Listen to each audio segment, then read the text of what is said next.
Hi, cuties! I'm Emma. Get ready to dive into the wild drama of my life, a real-life soap opera that even Shakespeare would have loved to write. But first, don't forget to hit the like and subscribe button. Now we can start. You know those seemingly perfect families where the father is a cheerful, wealthy businessman and the mother is a loving housewife who does everything for her kids? Blonde, rosy-cheeked, perfect teeth children?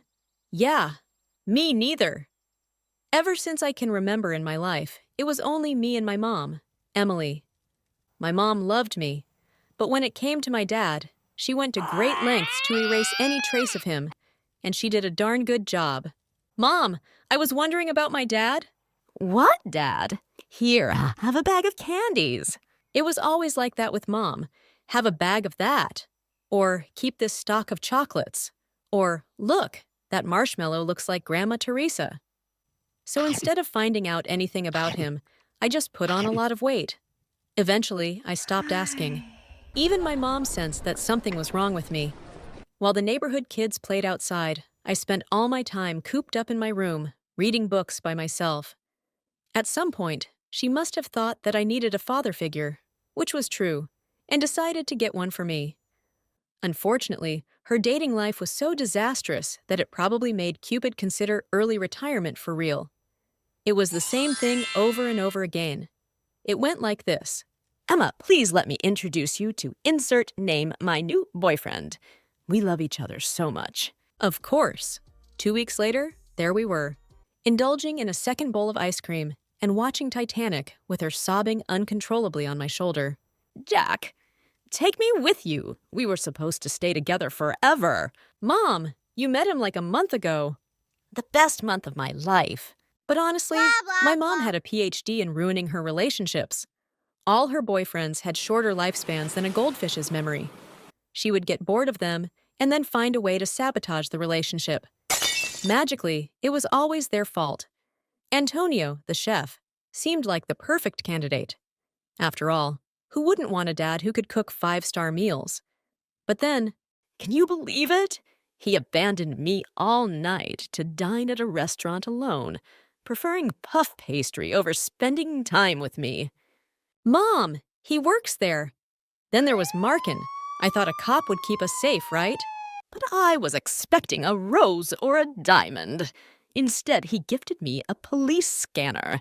And then there was Philip. I always dreamt of a dad who could always make us laugh. But he couldn't stay serious for 10 minutes straight. Well, today he's the world's most famous comedian. I was already giving up on the idea of having a stepfather when my mom came home one day with a new surprise. This time, though, I felt something was different, and I was right. Here, love, this is Ben. Benjamin, this is my daughter, Emma. What a lovely fairy I see. Am I welcome into your manor, my fair maiden? That man was not like the others. Ben looked older, with such a fine white beard and mustache, and those small round spectacles that made him look like some woodsman from old stories. In my mind, a dad had always been similar to him in appearance. Surprisingly, Ben actually became a father to me, and he really knew how to show me his love. Like that time when I got an A in mathematics, and Ben recited a poem he had written for me. Here is the smartest of my muses, the shiniest of my lights. A new Pythagoras in disguise. Nobody had ever appreciated me so much. Or that time, December 16th, when I came back home after a full day at school, only to find the hall full of bearded guys and Ben, in the middle of them, shouting toward me, "Surprise!" Happy birthday to our fairy. Those were Ben's friends from the War Games Club. I didn't expect any birthday celebration, because Mom had always forgotten it herself. But now she was there too, right in the middle of them. Could Ben have changed her so much? Ben, I have no words. It's only my duty to make you smile, my fair maiden. I hugged him the strongest I could and started crying like a baby. Sir Benjamin, I love you. I had finally found a father after 10 years of my life, and we were like a real happy family. It felt like a dream, and like in every dream, at a certain point, I had to wake up. A few years later, Mom started receiving strange phone calls in the middle of the night. She would pick up quietly like a thief and go to the bathroom to speak as any guilty teenager would. Once I caught her coming out of the bathroom with a suspicious smile on her face. Who was it? Oh, just some friend. Don't worry about it. Don't worry. I make a living out of worrying. I knew something was wrong. The calls suddenly stopped, but the signs were still there. Why would Mom be sending herself those goofy bouquet cards decorated with plastic roses? Can't I buy nice things for myself? Not to mention the gold-sprayed aluminum bracelet I found she was wearing out of the blue, after a life of hating bracelets and necklaces. It's just part of my midlife crisis.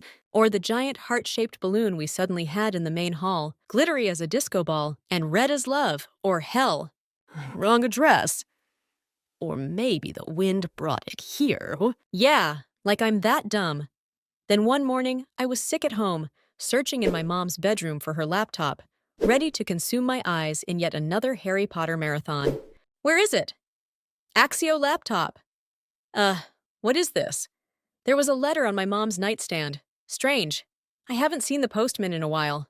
My love, I'm like a lost sock just looking for its match. Ew, so cheesy. When Mom got back home that night, I confronted her. How could you do this, Mom? Emma, I can explain. Ben is the only dad I have ever had, and you're betraying him. If you would only let me talk. Please. I don't want to listen to you anymore, Mom. I'm tired of you and your... Editor won't let me say the next word. But you can imagine what I mean. I wasn't going to let her ruin our relationship with Ben. I had to act fast. So the next day, I went to confront that homewrecker, getting his address from the letter. I rang the doorbell nonstop. Open up! What the? The man was about to blow up. But when he saw me, surprise filled his eyes. Please come in. That mysterious man looked like a retired rock star, or an extra from Pirates of the Caribbean. He invited me inside his great villa, which was full of instruments. Look, whoever you are, my mom's with someone else. Just leave us alone. Don't mess up our lives. I've barely found my dad, and you. What if I told you I'm your real dad? His words hit me like a mute button. I was eager to meet you again, but your mom thought you weren't ready. Of course, he could have been lying, but somehow I knew he wasn't. My father disappeared when I was a child. Emma, I'm really sorry things got messed up between your mom and me back then, but I'm here now, and I want to be part of your life. I was left completely speechless. My mom soon joined us. Mom looked truly happy after all those years. She told me she hadn't connected with anyone else because she wasn't over Dad and only wished for him to stay with us. Of course, I was thrilled about having my real dad with me again. But then a sudden doubt fell upon me like a spaceship out of fuel. But Ben! He already knows everything, and he still wants to be a part of your life. We can be a big family. So just like that, I went from having no dad to having two. You would think it's like winning the lottery twice, but not quite.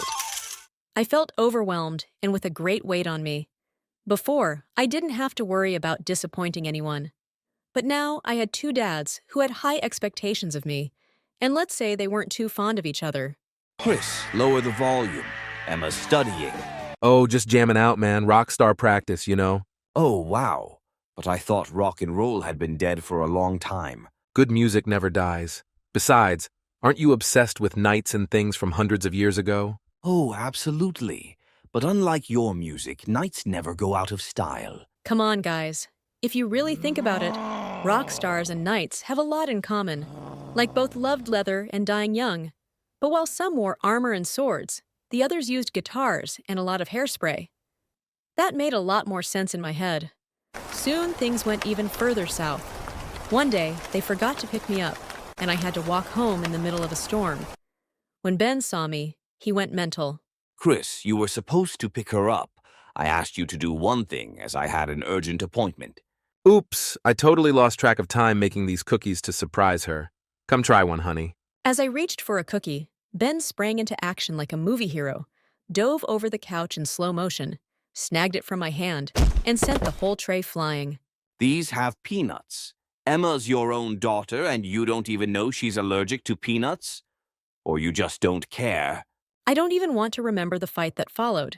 Can you imagine two gunslingers in front of each other, ready to open fire at the slightest movement? Well, it was kind of like that. The constant fighting became a part of my life. I realized that this was affecting them as well. Ben looked more deteriorated and tired than ever, and my dad seemed constantly anxious, as if he was hiding a big secret. On my first Christmas with my new family, they dove into a full gift duel. The prize of it wasn't a juicy bounty, but my love. Dear, I got you Ozzy, your new puppy. Are you serious? I got her Lady Godiva, the most majestic kitten in town. Oh, thank you guys. I love them both so much. Of course, getting double presents was quite fun. But soon, my new pets were casualties of the parents' war.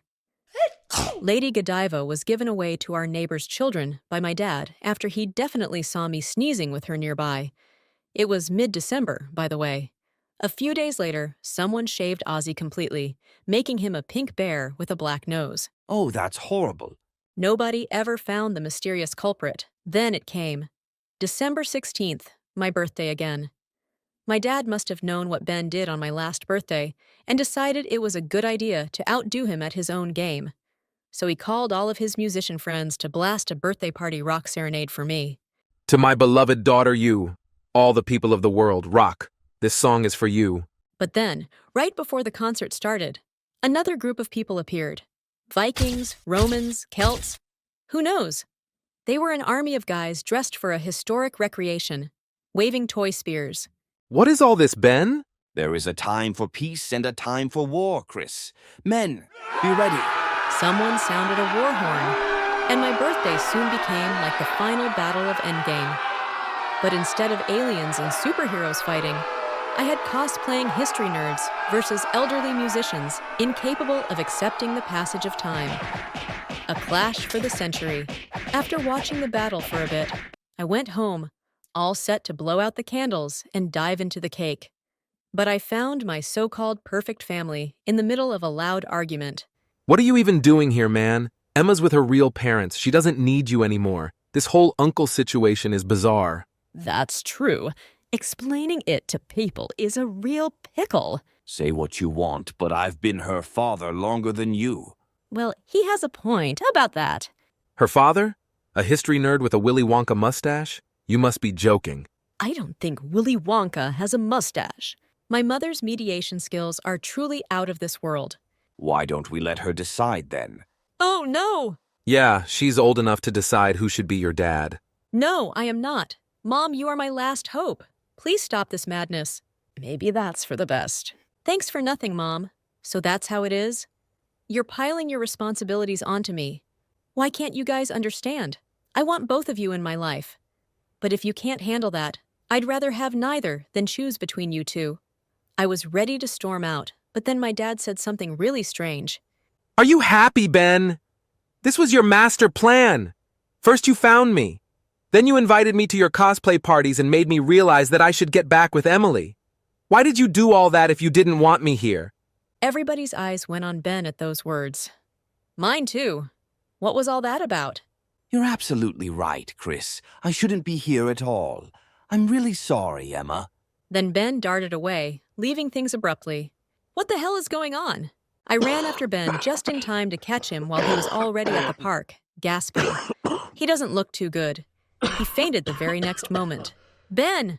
What is going on? Are you okay? Ben? We rushed him to the hospital, and a few hours later, he woke up. I guess my plan didn't run as smoothly as it did in my mind. Why did you do all this, Ben? My heart is breaking, Emma. Literally, the only thing keeping it together is you. I would love to be with you forever, but the doctors made it clear it's impossible. When I found out, I immediately sought your dad and asked him to come back. I wanted someone to be there for you after me, but then when I saw you and him together, I got so jealous. I thought you'd forget me for good. I already had tears in my eyes again. I could barely force myself to speak. Ben! I will never forget you. And you are not leaving me at all. I had no idea you did all this. Chris didn't tell me anything. Yes, because I asked him not to. It was a secret quest, eh? Like the ancient knights did. I did it for Emma. Emily. I had to. I'm sorry for lying, but... Cough made it impossible for Ben to go on talking. I just hugged him so hard, as if trying to protect him. A few days later, Ben came back home with us. and it was as if he and Dad were two totally different persons. They put their jealousies and fights aside and became something like best friends.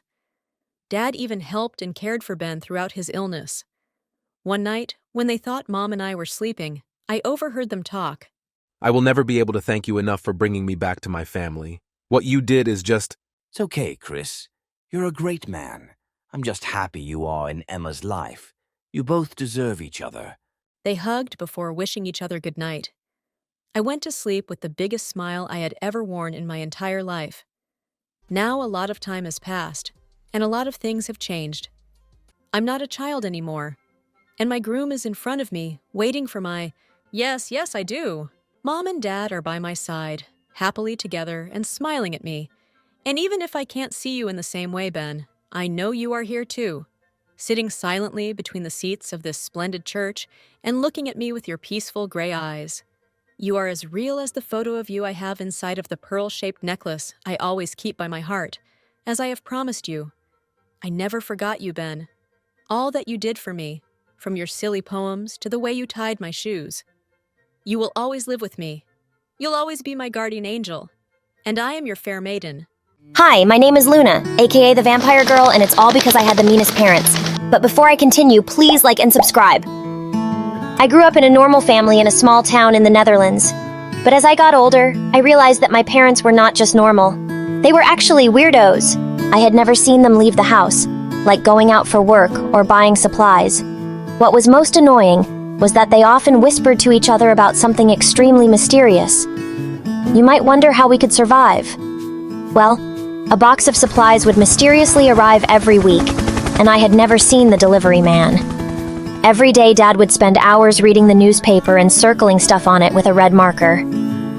Once, when I was 3, I was trying to warn my dad that there was a spider about to crawl over his breakfast, but he kept ignoring me, so I leapt onto the table and put my foot in his bowl, spilling it all over his newspaper, and Dad went bonkers. Oh my god, do you realize what you've done? Spider, spider! You're just Spider, idiot! Just leave me alone! Mom, hug! Hug! You, stay away from me! Didn't I buy you a bunch of stuffed animals? Go back to your room and hug them. Gosh, I wished I could just leave them forever. They didn't even love me. We never had any visitors, but my grandma. But when I was 5, Grandma came to see us once and she brought me an adorable cat.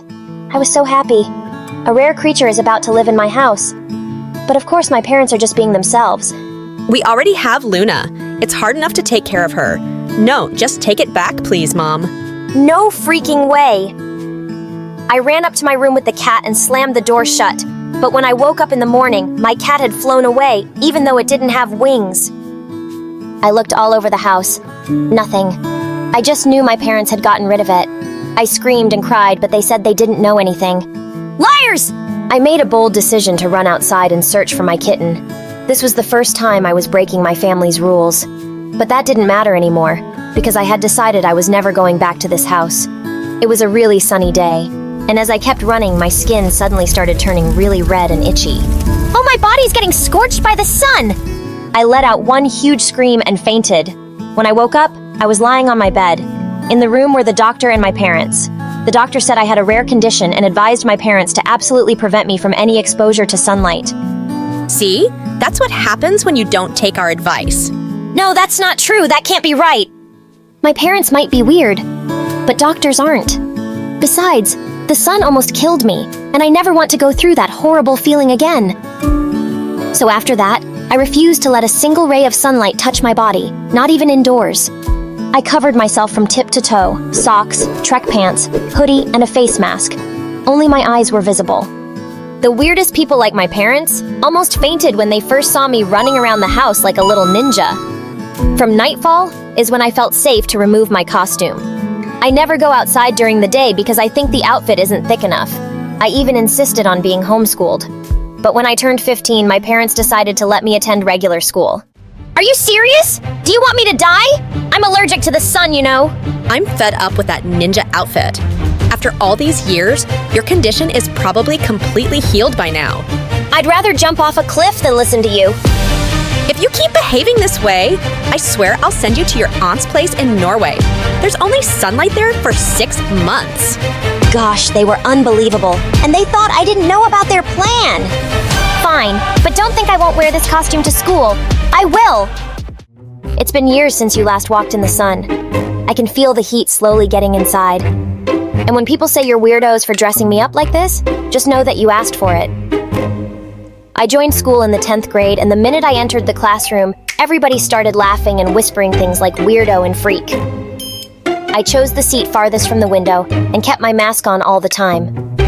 In lunch break, I waited for everyone to leave the cafeteria before I went in, but suddenly a girl came up and slapped me on the shoulder. It was Jessie. Luna, right? I'm just curious, why are you dressed like a garbage bag? I'm ugly. I don't want everyone to laugh at me. She started laughing and just left. I knew that if I said I was allergic to the sun, I would definitely get into trouble. Soon enough, I discovered she was the meanest girl around and would pick on me every chance she got, throwing snakes into my backpack, hiding all the toilet paper when I used the restroom. Another day, I solved a math problem on the board, and as I was returning to my seat, I slipped on some water and fell on the floor. That's where your place is anyway, weirdo! I ignored Jessie's stupid pranks, but one day she went too far. I was standing in the shade enjoying a baseball game when suddenly Jessie came out and snatched my mask. I lost my balance and fell off the bleachers. I quickly pulled my hoodie over my face. "You're a crazy freak!" I snapped at Jessie and bit down hard on her hand. Jessie let out a pained scream. Ah, help! Let me go! You sun-phobic vampire! And that's how I got my name, Vampire Girl. I could hear people calling me a monster, but I didn't care. At least the bullies were a little scared of me now. A few days later, a new kid joined our class named Luca. His outfit had a bit of a medieval vibe, which made Jessie and her minions laugh uncontrollably when they saw him. They'd found their new target. I joined him in the cafeteria at lunch that day and we started talking. I found out that he was the new janitor's son. He was really sweet and never even said I was crazy when I told him about my condition. I was so happy to have made a friend. But one day, as I was walking down the hallway, I found Jessie and her friends surrounding Luca. She threw the cake on the floor and arrogantly said, Oops! You can clean this up, Luca. I mean, you'll grow up to be a janitor like your dad, right? Come on, just sit down and wipe it with your butt. "Hey, jerk! Stop it! Didn't you promise last time that you wouldn't bully him anymore? Looks like that bite was too gentle, huh? I'll make sure it's way worse this time if you don't get out of here immediately." Jessie rolled her eyes at me, but when I leapt forward, she actually screamed and went running. Luca thanked me, and I always made sure to stick close to him after that. But then, one day, Luca and I had just entered the classroom after recess when Jessie started screaming like crazy. OMG, my brand new iPhone! It's gone! Someone stole it! And then she pounced on Luca and grabbed him by his shirt. You must have done it, you little janitor! You beggar, you thief! Where is it? "Hey, knock it off you! You have no proof!" I'll get the proof, girl! She snatched his bag and started throwing out all his things. I grabbed her hair and she turned around and attacked me. We got into a huge fight and just then the principal walked in. Jessie screamed, insisting that Luca was the culprit and that he had hidden the loot inside his locker. Of course, the principal found nothing there. However, Luca was left humiliated in front of everyone. He seemed very upset, with his face down on the desk. I caught up with him after school. "Hey, Luca, are you okay? Jessie is such a witch. I hate rich people. They always look down on us like we're not even human." Maybe she called me a thief just because I'm poor. Maybe we don't belong here. "Luca, wait!" And he just walked away. He didn't come to school the next day, and his dad was nowhere to be seen either. A week passed, and there was still no sign of them. I felt worried, but I didn't know where he lived. But then I remembered Luca talking about how his dad also worked at a restaurant in the evening, so I decided to go talk to him. As I was walking down the street one night without my mask or hoodie, I saw a masked guy running towards me, and suddenly he started snatching my bag as I tried to get away. I lunged at his face and pulled his mask off, and I nearly fell back in shock. It was Luca. But before I could say anything, he ran away. I couldn't believe my eyes. What's going on? Luca really is a thief. Jessie was right. I felt betrayed. What I didn't expect was that Luca showed up at school 2 days later, but I just ignored him. But when he kept following me and asking me what was wrong, I suddenly lost it. "I'll tell you! The girl you robbed the other night on the street, that was me. He looked horrified. You, I didn't know. I've never seen your face. Whether it's me or not doesn't matter. The real issue is that you're a liar and a thief. I really made a mistake trusting and fighting for you. Suddenly, he started weeping like a baby. I didn't want to steal. Luna, but I just had no choice. My dad's in the hospital. We needed the money. I'm so sorry, but I swear I didn't steal Jesse's phone. I've never stolen anything until that night. He kept crying and my heart went out to him. I'm sorry about your dad. Why didn't you tell me and everyone? Let me help you now, but promise me you'll never steal anything again. I don't want to bother you.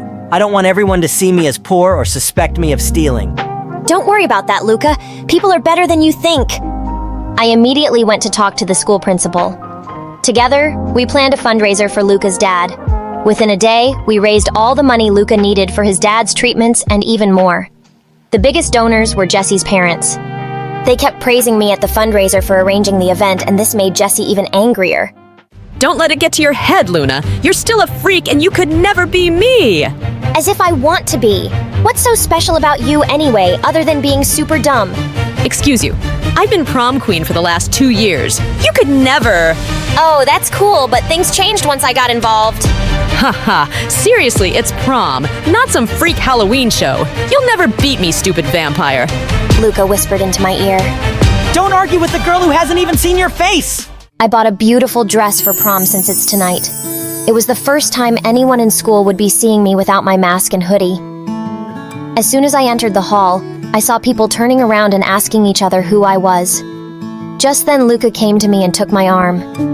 Luna, you're so gorgeous today. That's Luna, the vampire girl. I can't believe it was that face behind that mask all this time. She's gorgeous. Jessie looked furious when she saw everyone's attention was on me, and to my shock, I was actually voted as that year's prom queen. As I was being crowned, suddenly Jessie came charging at me on the stage, trying to rip the crown off my head. But then something strange happened. The bullies who used to pick on me saved me. They all stopped Jessie and took her away. Hey, don't lay a finger on her, old prom queen. That was amazing. Things at school started getting better. Everyone was super nice to me now. Luca was tutoring kids after school and his dad came back to work. Soon, nobody paid any attention to Jessie and her gang anymore, and all they could do was give me death glares. But one day after gym class, I was quickly changing in the dark locker room when suddenly Jessie and her minions barged in. One of them quickly grabbed my hoodie while the others grabbed me by my hands and legs and started carrying me outside. Stop! Don't do that! Let me go! The more I screamed, the tighter they held on to me. Soon after, they dragged me out into the sun and pinned me to the ground. Heck, you lied to me. You're not ugly, so you must be a vampire. I hope you melt and disappear. Haha. Suddenly, someone pushed the girls away. It was a teacher and Luca. While the teacher dragged the bullies off to the principal, Luca quickly took me inside as I cried like crazy. You're okay now? And your skin, it looks totally fine. It's not even red. Luna, does it hurt or burn? I looked all over my arms and realized he was right. There were no rashes and it didn't itch or burn at all. Was my condition gone for good? Or had it just been all in my head? When I went back home that day, my parents were shocked to see me. Luna, where's your hoodie and your mask? I threw them all away. Mom, Dad, I was out in the sun and nothing happened to me. Maybe I'm cured. Unexpectedly, my parents hugged me tightly, and what they said next was truly like a bolt from the blue. Sweetheart, it was all just a lie. You don't have any problem at all. But the doctor? The doctor was fake, too. Actually, you were just having a normal reaction to sunlight because you rarely went outside. He said what we wanted him to say to protect you. Protect? No way! I never believed you guys because you hated me and wanted to get rid of me. You even got rid of my cat. No, we didn't, sweetheart. It just ran away. And we never hated you. When you were growing up, your mother and I were working as undercover government agents.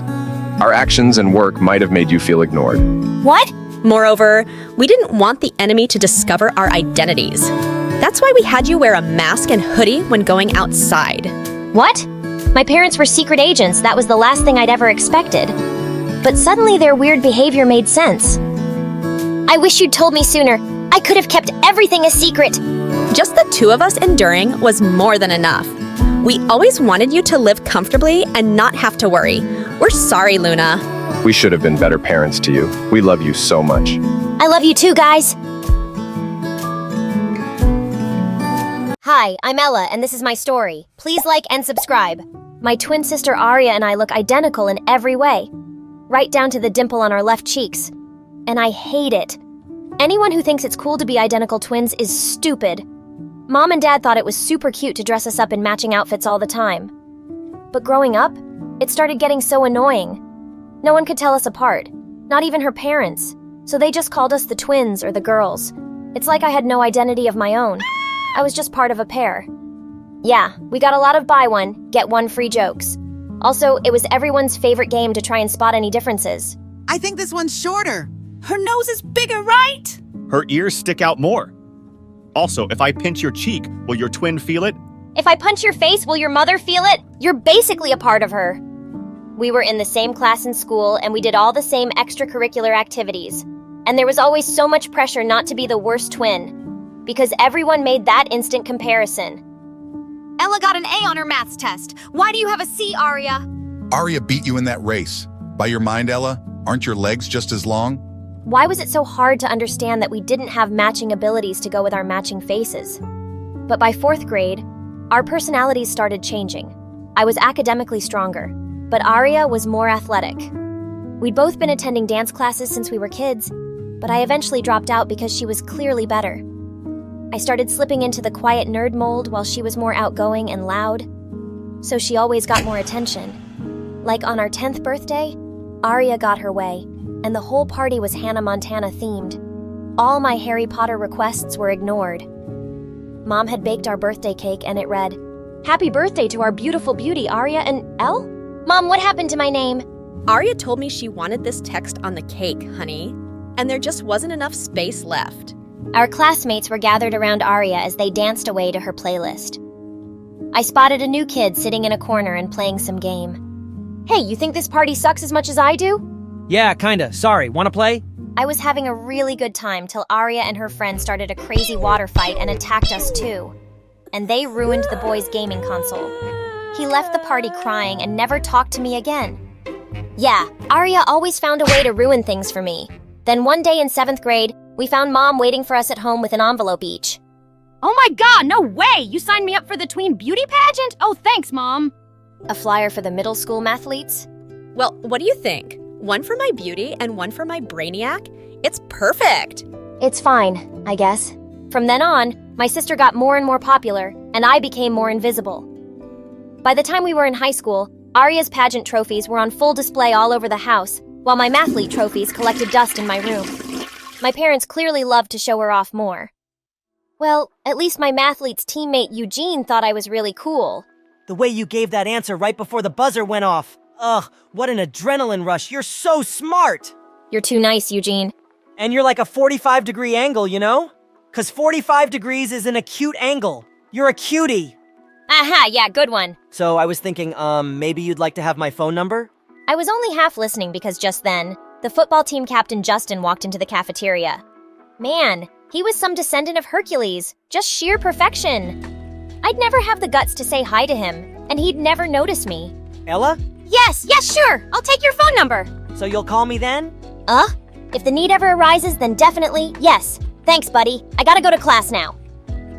Then one day, things took a bit of a turn when Aria came down with the flu. Ugh, my head hurts and I have a fever. I can't perform at the mall pageant today. Oh no, my poor baby. Go lie down and Ella will bring you some tea. She can make her own tea, and I'm busy. She's unwell and you're not doing anything important. Now go! I was so sick of being second to my sister. But when I got back with the tea, I found her snoring. And then I got a crazy idea. Next to her bed was her pageant bag, all packed and ready to go. I grabbed it and snuck out the front door. I was just as beautiful as Aria, and I was gonna prove it. When I got to the mall, everyone was smiling and waving at me. I felt like a movie star. Her dress fit perfectly, and the show went super smoothly. And the winner is Aria. Just as I was accepting the trophy, I heard the most annoying voice in the world. She isn't Aria. I am. Mom couldn't find you at home. And when I saw my bag gone, I knew exactly where you were. How dare you? So what? You're just mad that I could be as good as you any day? Shut up, loser! You mean winner? Arya leapt onto the stage and attacked me. The fight not only lost us the trophy, but it also got us banned from all pageants in the area for life. Our parents were furious with me. I was grounded for 2 weeks, and Arya basically pretended I didn't exist after that. She even blocked me on all social media. But at school, it seemed like everyone had heard about the pageant fight, and people were noticing me more. And I almost turned to jelly when Justin approached me. Hey, not Arya, right? Right. What's my name? I forgot. Ella. I'm Justin, the football captain.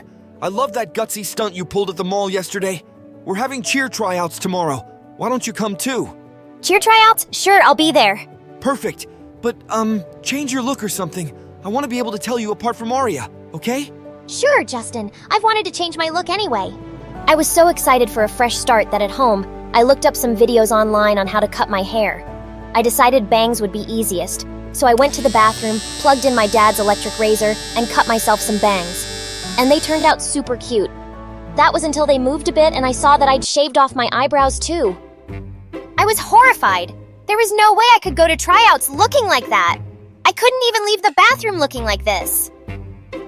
I started rummaging through the cabinets to find something that could help fix my eyebrows.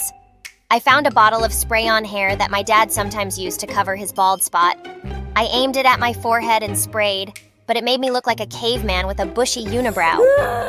I scrubbed it off just as there was a knock at the door. Ella, are you in there? Better not be stealing my makeup again. Just washing my face, Mom. I'll be right out. Oh, I could use my mom's makeup to hide the damage. I found an eyebrow pencil and quickly scrawled them on as best as I could. Then I brushed my bangs over my forehead and snuck quietly out of the bathroom. There you are. Wait, did you just cut your hair? Some people are just desperate for attention. So pathetic. Just trying something different. Mom, I have to go run to the store and get some things for a school project, so bye. At the store, I was lucky enough to find the perfect solution: tattoo sticker eyebrows. I rushed home with them and went to my room to try them on. Just put them on, spray a little water, and voila. I set the timer on my phone and laid back with the washcloth over my forehead, awaiting my beautiful new eyebrows. But when I looked at the results, I almost fainted. They looked super crooked. I scrubbed and scrubbed, but they just wouldn't come off. I lay in my bed, sobbing uncontrollably. Why are you making sounds like a dying whale? OMG! Ha ha ha! What happened to your face? I just wanted to change my look for the cheer tryouts, but it's all gone so horribly wrong. What am I gonna do? Well, maybe if you hadn't pretended to be me and ruined my pageant career. Wait, that's it? You can pretend to be me. Oh, please, Arya, I need this. Justin himself asked me. You know I've always had the biggest crush on him. Yeah, I've read your Dear Diary sob stories. What? Not important right now. And okay, since you're begging and you look so ugly, it's almost sad. I'll do it, but only if you do my homework for a whole year. Are you kidding? Ugh, fine, I'll do it. Just get me the cheerleading spot, okay? You got yourself a deal, Ugo. Mom let me stay at home for a few days when she saw what I'd done, and Arya left for school the next morning. But I didn't really trust her not to mess things up for me at the tryouts. I needed a spy, so I called Eugene. Hey, I know this is a lot to ask, but I'm really unwell. And I asked my twin, Arya, to do the cheer tryouts for me. Could you just go and see how she does? I don't know who else I can trust. Of course I'll do it.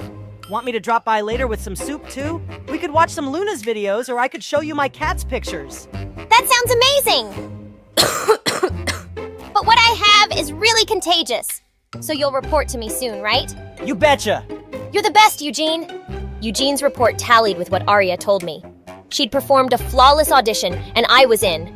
I couldn't wait to go back and spend time with Justin. Thankfully, the tattoos wore off in a few days, and my eyebrows were coming back, so I could fill in the rest with pencil. I was ready to return to school. But that evening, Eugene told me that he'd seen Arya and Justin kissing, and when she got home that day, she was getting out of Justin's car. I ran down to the living room and opened the window to eavesdrop. Oh, it's so hard to say goodbye to you, babe. It's only till tomorrow. Coochie poochie poo! And that'll feel like an eternity. My Arya! Baby boo! Oh, and what the heck? The minute Arya walked in, I jumped in her way like an angry lioness. What in God's name did I just see? Oh, you mean me and Justin, silly? Didn't you want to ask him out? I just did it for you as you... No, don't lie to me, witch. I heard him say, Arya, boo, boo, boo. He knows you're Arya and not me, Ella. And then her face turned totally evil. Yeah, okay. Whatevs. I took a picture of you in your sleep and showed him your freaky eyebrows and told him you'd sent me in your place. We had a really good laugh, and we just bonded. You took away my pageant life, I took away your guy. Trust me, he's way out of your league anyway. I let out a snarl and attacked her. My parents came running when we crashed into a table and pulled us apart, and I swore I'd never speak to her for the rest of my life. But watching her and Justin together in school and thinking of how they must have made fun of me made my heart burn. And then I found something in the mail one day that gave me the perfect opportunity for revenge. I knew I was successful when Arya screamed at me in the school hallway one day. Ella, what did you do? What are you talking about? Something boring, probably.